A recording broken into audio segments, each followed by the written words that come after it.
আপনারা আহমদ দিদাদের নাম শুনেছেন?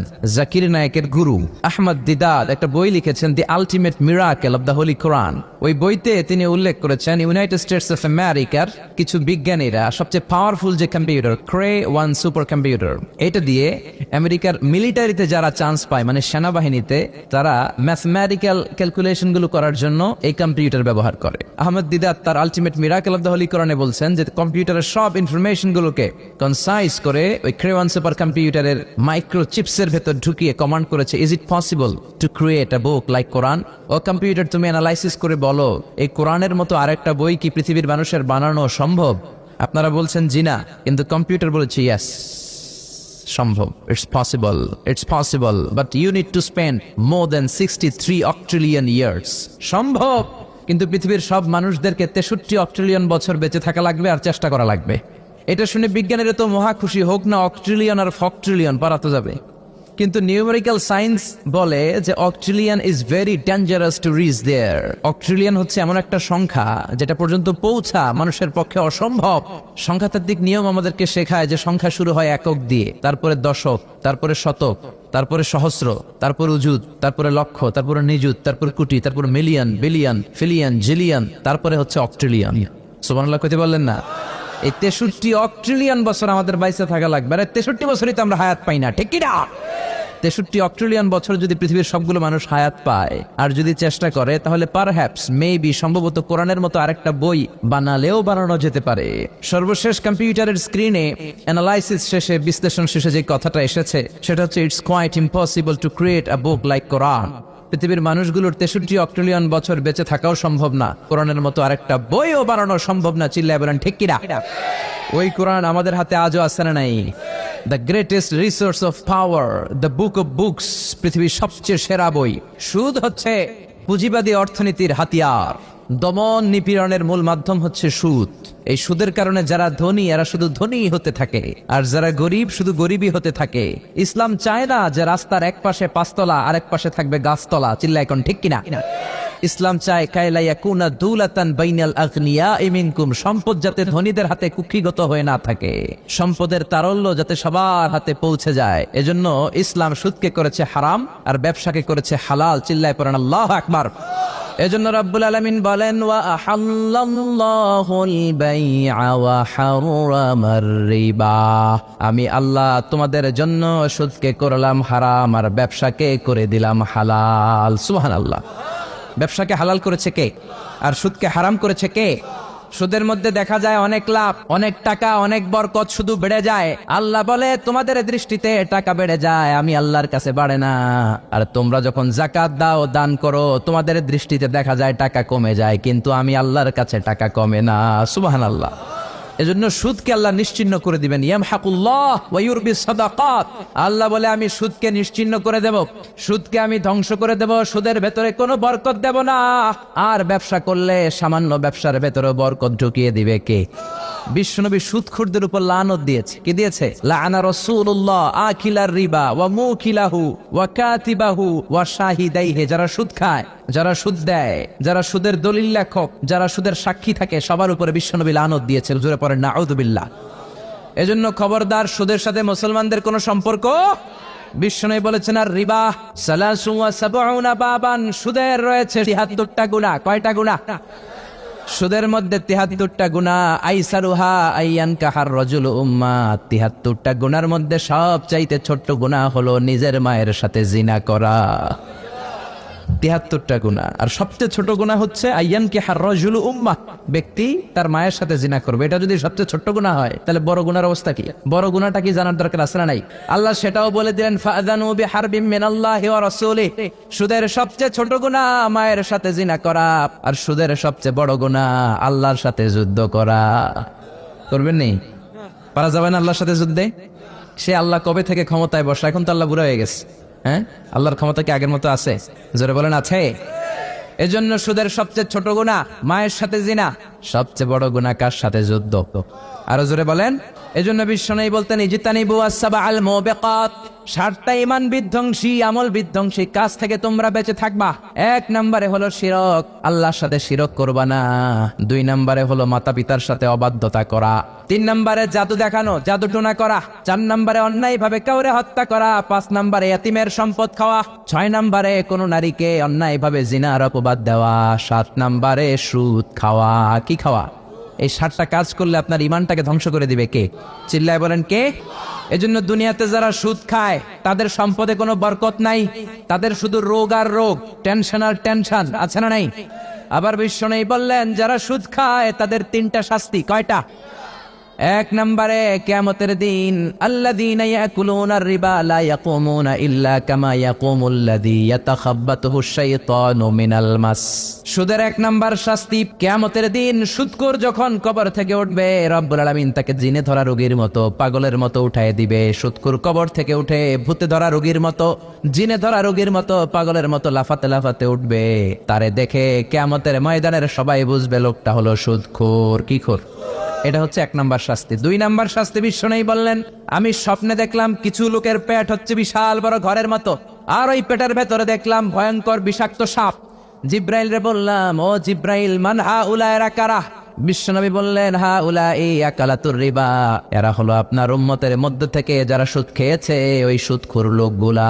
পড়েন না আউযুবিল্লাহ। 3 নম্বর শাস্তি বিশ্বনবী বলেন যে রাতে আমাকে মেরাজে নেওয়া হলো, রাআইতু লাইলাতা উসরিয়া বি, মেরাজের রাতে আমি দেখলাম রক্তের একটা নদী, ওই নদীর উপর কিছু লোক সাঁতার কাটে। কিসের নদী? রক্তের নদী আমরা কোনোদিন দেখেছি? রক্তের একটা নদীর ভেতরে কিছু লোক সাঁতার কাটে।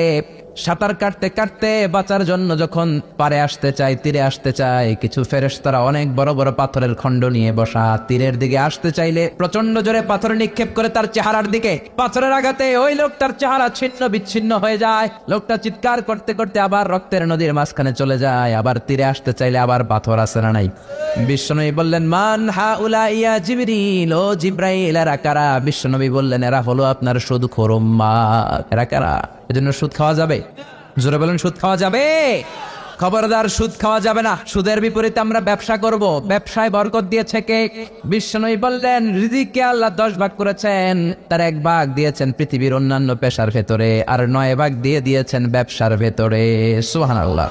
রিজিকের 9 ভাগ থাকে ব্যবসার ভেতরে, এজন্য সুদ খাওয়া যাবে না। সুদের সাথে ইসলামের কোনো সম্পর্ক। আমরা ব্যবসা করব। আপনি মুশারাকা সিস্টেমে, মুদারাবা সিস্টেমে, আপনি মুরাবাহা সিস্টেমে ব্যবসা করেন, ওই ব্যবসায় বরকত দিবে কে? সুদ হারাম এই কারণে, কারণ টাকার ভেতর থেকে টাকা আসে। আপনি 1 লক্ষ টাকার একটা বান্ডিল আপনার আলমারির ভেতরে আজকে রাখলেন, 1 বছর পরে খোলার পরে এটা কি 1,10,000 টাকা হবে? 1,05,000, 1,02,000, 1,10 টাকা, 1,05 টাকা, 1,01 টাকা, 1 টাকাও পারবে না। কত থাকবে? 1 লাখই থাকবে। কারণ টাকার ভেতর থেকে টাকা আসে না। টাকার ভেতর থেকে টাকা আসে যখন ওই টাকার সাথে শ্রম যুক্ত হয়, যখন টাকার সাথে কষ্ট যুক্ত হয়, যখন টাকার সাথে মেধা যুক্ত হয়। ঠিক কিনা? তো আপনি টাকা দিয়ে কেমন করে টাকার ভেতর থেকে টাকা নেন? এটা হারাম। হয়তো আপনাকে ব্যবসায় অংশগ্রহণ করতে হবে, লাভ লস দুইটাতে অংশগ্রহণ করতে হবে, রিস্কও থাকবে। আপনি ব্যবসায় টাকা দিয়ে শুধু লাভ নিলেন, লস নিলেন না, এটাই সুদ। ঠিক কিনা? আপনার লাভও নিতে হবে, লস নিতে হবে, ঝুঁকিও নিতে হবে। এইটার নাম হলো ব্যবসা। হয় আপনি ব্যবসা করবেন, তা না হলে আপনি কর্জে হাসানা দিবেন। কি দিবেন? কর্জে হাসানা দিলে ওই ব্যক্তির মর্যাদা বাড়িয়ে দেয় কে? চিল্লায় বলেন কে? 3 সিস্টেমে ব্যবসা করবেন। কয় সিস্টেমে? 1 নম্বর হচ্ছে মুশারাকা সিস্টেম। মুশারাকা পার্টনারশিপ, আমি আপনি শেয়ার, 3-4 জন মিলে শেয়ার, আমার টাকা আপনার টাকা, আর দুজনে মিলে ব্যবসা করব। আমার যদি ধরেন 4 লক্ষ টাকা হয়, আপনার যদি 6 লক্ষ টাকা হয়, তাহলে যেই লাভ হবে তার 60% নেবেন আপনি, 40% নেব আমি। লসও যদি হয় 60% আপনার উপর, 40% আমার উপর। এই ব্যবসাকে বৈধ করেছে কে? 2 নম্বরে হচ্ছে আল মুদারাবা। মুদারাবাও বৈধ। মুদারাবা মানে হচ্ছে আপনার টাকা আমার শ্রম। আল্লাহ আমারে কোনো টাকা দেয় না, আমি মিসকিন, আমি ফকির, আমি দেব শ্রম, আপনি দিবেন টাকা। কত পার্সেন্ট লাভ হলে কে কতটা নিব এটা আমরা ভাগ করে নিব। কিন্তু লস হলে আমার কোনো লস নাই, কারণ আমার শ্রম আপনার টাকা, আমি যে খাটছি এটাই তো আমার লস। ঠিক কিনা? কথা বলেন। আর টাকা যেহেতু আপনার, পুরো লস নেবেন আপনি। এই সিস্টেমও ব্যবসা যায়। 3 নাম্বার হচ্ছে আল মুরাবাহা। বুঝার চেষ্টা করেন। আমার ঘরে ফ্রিজ নাই, ফ্রিজের দাম 1 লক্ষ টাকা। কয় লাখ টাকা? আপনি আমারে বাজার থেকে 1,00,000 টাকা দিয়ে একটা ফ্রিজ কিনে আমার কাছে 1,20,000 টাকা বিক্রি করবেন। এটা আমি কিস্তিতে দিব আপনারে, 6 মাসের কিস্তিতে দিব। আপনার লাভ হচ্ছে আপনি 1,00,000 টাকা দিয়ে কিনে 1,20,000 বিক্রি করছেন, 20,000 লাভ। আর আমার লাভ হচ্ছে আমার কাছে কোনো টাকা নাই, আমি ফ্রিজের মালিক হয়ে গেলাম, কিস্তিতে দিয়ে 6 মাস পরে আমি টাকাও পূর্ণ করে দিলাম। এটাকে বলে মোরাবাহা। শাহজালাল ইসলামী ব্যাংক, আল আরাফা ইসলামী bank, Bangladesh Islamic bank limited, এই তিনটার সিস্টেমে আপনাদের সাথে বিজনেস করে। আল মুদারাবা, আল মুশারাকা, আল মোরাবাহা, যেই সিস্টেমে আপনি করেন না কেন এগুলোর কবুল করে নিবে কে? কিন্তু এগুলো না করে 100 টাকার বান্ডিল দিয়ে বললেন এই নাও 100 টাকার বান্ডিল, এখানে 10,000 টাকা আছে, সুদে লাগালাম, মাসে দিবা 1,000। কয় হাজার? আরো জোরে বলেন। এখন মাস শেষে 1,000 দিতে পারে না, ওইটার উপর আবার বাড়তে শুরু করলো। আল্লাহ বলে লা তাকুলু আর রিবা আদাআফাম মুদাআফা, খবরদার চক্রবৃদ্ধি হারে সুদ খেও না, মাহাজনী সুদ খেও না। কার কথা? মাহাজনী সুদ খাওয়া যাবে না, চক্রবৃদ্ধি হারে সুদ খাওয়া যাবে না। তাহলে ব্যাংকের সুদ খাওয়া তো যাবে না? ব্যাংকের সুদ খাওয়া যাবে না, ব্যাংকের সুদও হারাম, আর চক্রবৃদ্ধি হারে মাহাজনী সুদ, এটা অনেক ভয়ঙ্কর হারাম। গ্রামে গঞ্জে এরকম আছে না নাই? 10,000 টাকায় মাসে 1,000 টাকা সুদ। কথা কন, কথা কন, কথা কন। আছে, এখন দিতে পারে না, সুদ আবার বেড়ে যায়। এখন 2,000 হয়ে গেছে, এর পরের মাসেও দিতে পারে না, 3,000 হয়ে যায়। এরপরে কে আসলটা দেয়া লাগবে না, তুই সুদ চালা। কি চালা?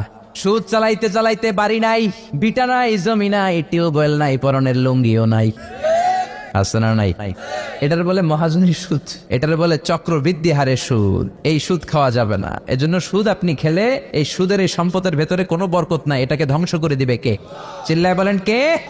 এজন্য আপনি ব্যবসা করবেন। আল্লাহ বললেন হাল্লাল্লাহুল বাইআ ওয়া হারামার রিবা, আমি আল্লাহ ব্যবসাকে তোমাদের জন্য হালাল করলাম, সুদকে করলাম হারাম। এখন আমরা সুদ খাবো না, ব্যবসা করব। ব্যবসার সিস্টেম হচ্ছে আপনাকে লাভ লস দুইটাতে অংশগ্রহণ করতে হবে। আপনি যদি বলেন না আমি শুধু লাভ নিব লস নিব না, এটা ব্যবসা হবে? এটা সুদ হবে। এটা কি হবে? চিল্লায় বলেন কি হবে? এরপর ইসলাম বলে লা মাইসার, কোনো জুয়া চুরি থাকবে না। বিজনেসের মধ্যে জুয়া চুরি নাই, মানে লটারি নাই। কিন্তু বাংলাদেশে লটারি সিস্টেম আছে না নাই? 10 টাকায় 40 লক্ষ টাকা আছে না নাই? এটা সরাসরি জুয়া চুরি, এটার সাথে ইসলামের কোনো সম্পর্ক। এর কারণ হচ্ছে আমরা 10 টাকা দিয়ে লটারি কিনি, পাই এরকম একটা কাগজ, এই লটারির একটা নাম্বার থাকে এখানে, ঠিক কিনা? আর লেখা আছে 10 টাকায় প্রথম পুরস্কার 40 লক্ষ টাকা। লক্ষ লক্ষ মানুষ 10 টাকা দিয়ে এটা কিনে। কেনার পর যেদিন ড্র হবে, রাফেল ড্র, একজন পায় 40 লাখ, আরেকজন পায় 30 লাখ, আরেকজন পায় 20 লাখ, আরেকজন 10 লাখ, পঞ্চম পুরস্কার পায় 1 লাখ, আর লক্ষ লক্ষ মানুষ এই কাগজ পানিতে ভিজায় খায়। সিল্লা এখন ঠিক কিনা? এটার নাম হচ্ছে জুয়া চুরি, এটা জায়েজ নাই। কিন্তু এই লটারির কাগজের সাথে যদি আপনার একটা কলম দিয়ে দেয়, এটাকে জায়েজ করার সিস্টেম আছে। এই 10 টাকার লটারির, যখন আপনি লটারিটা কিনবেন, আপনাকে যদি একটা কলম দিয়ে দেয়, তাহলে কেমন যেন আপনি 10 টাকা দিয়ে একটা কলম কিনলেন। এটা ব্যবসা, এটা হচ্ছে ব্যবসার সুরা, এটা জায়েজ আছে না নাই? তার মানে লক্ষ লক্ষ মানুষ যখন লটারি কিনলো, সাথে পেলে একটা কলম, এরপরে ড্র হওয়ার পরে একজন পাবে 40 লাখ, আরেকজন 30 লাখ, একজন 20 লাখ, আরেকজন 10 লাখ, আর লক্ষ লক্ষ সবাই পাইছে একটা করে কলম। তার মানে আমরা সবাই কিছু না কিছু পাইছি। সিল্লা এখন ঠিক কিনা? এই সিস্টেমে যদি করেন তাহলে এটারে বৈধ করে দিবে কে? এরপরে ইসলাম বলেন নো আনসার্টেইনটি, কোন ব্যবসার মধ্যে আনসার্টেইনটি থাকতে পারবে না, সুনিশ্চিত হতে হবে সবকিছু। লা দারারা ওয়ালা দিরার ওয়ালা গারারা ফিল বাই, বেচা কিনার মধ্যে কোনো ধোঁকাবাজি থাকতে পারবে না, অনিশ্চয়তা থাকতে পারবে না। অনেকে উড়ন্ত কবুতর বিক্রি করে, আছে না নাই? কবুতর যারা পালেন, 10টা কবুতর আছে আপনার, আপনি দেখবেন সারাদিন কবুতর আকাশে উড়ার পরে বিকালে আবার বাসায় চলে আস। আপনি বললেন এই যে 10টা কবুতর আকাশে উড়ে, এই 10টা কবুতর আপনার বিক্রি করে দিলাম, এক একটা 100 টাকা করে, 10টায় কত হয়? 1000 টাকা বিক্রি করে দিয়েছেন। এই বিক্রি শরীয়ত সম্মত হয় না। এর কারণ প্রতিদিন কবুতরগুলো বিকেল বেলা উড়ার পরে সন্ধ্যাবেলায় ফিরে, আজকে বিকেলে নাও ফিরতে পারে। যেরকম ঠিক কিনা? আজকে 10টা কবুতর যদি অন্যদিকে চলে যায়, 1000 টাকা নিয়ে কিলাকিলি আছে না নাই? ইসলাম বলে কিলাকিলির কোনো সুযোগ নাই। কবুতরগুলো নামবে, 10টারে তুমি ধরবা, টপস করবা, তার হাতে হ্যান্ড ওভার করবা, তারপরে বিক্রি করবা। এটা জায়েজ করে দিবে কে? এরপরে পুকুরের মধ্যে মাছ থাকা অবস্থায় কেনা বেচা জায়েজ নাই। এরকম কেনা বেচা বাংলাদেশে আছে না নাই? আন্দাজে মানুষে শখের বসে কিনে ফেলে, পুকুরের মধ্যে বুদবুদ করতেছে, ভাবতেছে হাজার হাজার মাছ কিনছে, 10 লক্ষ টাকা দিয়ে কিনে ফেলছে। কই মাছের পুকুর, উঠায় দেয় 20 কেজি কই আর 50 কেজি কাঁকড়া আর 70 কেজি ব্যাং, আছে না নাই? এরপরে কিলাকিলি আছে না নাই? এজন্য ইসলাম বলে না, কবুতরটা হাতের মধ্যে কবজ করার পরে যেমনি বিক্রি করলাম, মাছগুলাও জাল দিয়ে তোলো, তারপরে গনে গনে বিক্রি করো, কবুল করে নিবে কে? গাভীর ওলানের মধ্যে দুধ রেখে বিক্রি করা জায়েজ নাই। ওলান এত ফিলা গেছে এরকম, এটা মনে হচ্ছে যে 20 কেজি, দহন করার পরে পাওয়া গেছে 5 কেজি, এরকম আছে না নাই? কারণ এটা দুধের কারণেও ফুলতে পারে, টিউমারেও ফুলতে পারে, ঠিক কিনা? এজন্য ইসলাম বলে লা গারারা ফিল ইসলাম, ইসলামে কোনো গারারা নাই, ধোঁকাবাজি নাই, আনসার্টেনটি নাই, অনিশ্চয়তার মধ্য দিয়ে হাওয়ার মধ্যে কোনো বিজনেস নাই। আগে জিনিসটা তোমার হাতে নাও, তারপরে বিক্রি করো, কবুল করে নেবে কে? শেয়ার বাজার নিয়ে প্রশ্ন করে যেই প্রোডাক্টের ব্যবসা হালাল ওই প্রোডাক্টের শেয়ারও হালাল, চিল্লায় বলেন ঠিক কিনা? এরপরে বিশ্বনবী বললেন মান গাশশানা ফালাইসা মিন্না, বেচা কিনার মধ্যে যে আমার উম্মতদের মধ্যে যে অন্যকে ধোঁকা দেয় সে আমার উম্মত হতে পারে। ধোঁকাবাজির ব্যবসা বাংলাদেশে আছে না নাই? ফলের দোকানে গেলে দেখবেন চকচকে যেই সাইডটা ওই সাইডটা ক্রেতার দিকে রাখে, পচা জায়গাটা নিচের দিকে রাখে, এরকম ব্যবসায় আছে না নাই? বিশ্বনবী মদিনার বাজারে গমের দোকান পরিদর্শন করতে গেলেন, যে দেখলেন গমের স্তূপ, বিশ্বনবী গমের ভেতরে হাত ঢুকায়া দিলেন। উপরে দেখা যায় শুকনা গম, ভিতরে দেখা যায় ভিজা গম। বিশ্বনবী বললেন মান গাশশানা ফালাইসা মিন্না, যে আমাদেরকে ধোঁকা দেয় সে আমাদের উম্মত নয়। The person who deceives us is not among us, যে আমাদেরকে ধোঁকা দেয় সে আমাদের উম্মত হতে পারে। এজন্য ধোঁকাবাজি করে কোনো ব্যবসা করা যাবে? আর সুদের সাথে আমাদের কোনো সম্পর্ক? সুদকে ধ্বংস করে দিবে কে? আর ব্যবসায় বরকত ঢুকিয়ে দিবে কে? বরকতে বিশ্বাস করেন তো? বিশ্বাস করেন? অল্পের ভেতরেও বরকত হতে পারে, 1000 কোটি টাকার মধ্যেও বরকত নাও থাকতে পারে, চিল্লায় বলেন ঠিক কিনা? এজন্য আজ থেকে সুদের সাথে আমাদের কোনো সম্পর্ক নেই, আমরা ব্যবসা করব মুশারাকা সিস্টেমে, মুদারাবা সিস্টেমে, মুরাবাহা সিস্টেমে ব্যবসা করব। অল্প প্রফিট হলো এটার মধ্যে বরকত দিবে কে? আর সুদের ব্যবসা করবেন না তো? আমি আমার খুতবার শুরুতে সূরাতু বনী ইসরাইলের ছোট্ট একটা আয়াত তেলাওয়াত করেছি। আসুন এই আয়াতের আলোকে আপনাদের সাথে কিছু কথা শেয়ার করি, যদি আপনারা মনোযোগী হন। শুনবেন শুনবেন শুনবেন শুনবেন। রব্বুল আলামিন বলেন ওয়াকাদা রাব্বুকা আল্লা তা'বুদু ইল্লা ইয়্যাহু ওয়া বিল ওয়ালিদাইনি ইহসানা। আল্লাহ বললেন গোলাম আমার ফয়সালা দুইটা, এই দুইটা ফয়সালা হলো স্পেশাল ফয়সালা, অনড় ফয়সালা। এই ফয়সালার কোনো নড়চড় নাই, এই ফয়সালার কোনো পরিবর্তন নাই। প্রথম ফয়সালাটা হলো আল্লাহ তা'বুদু ইল্লা ইয়্যা, ইবাদত হবে একজনের, তিনি কে? আল্লাহ ছাড়া অন্য কারো ইবাদত করা যাবে? আবার আল্লাহ ডেকে বললেন গোলাম জিন জাতি মানব জাতি এই দুইটা জাতিকে আমি সৃষ্টি করেছি শুধু আমার ইবাদতের জন্য, ঠিক কি না?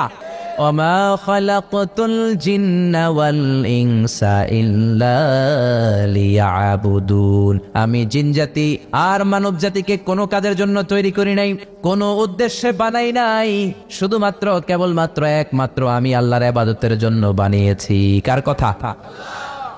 আল্লাহ ছাড়া কারো ইবাদত করা যায় না।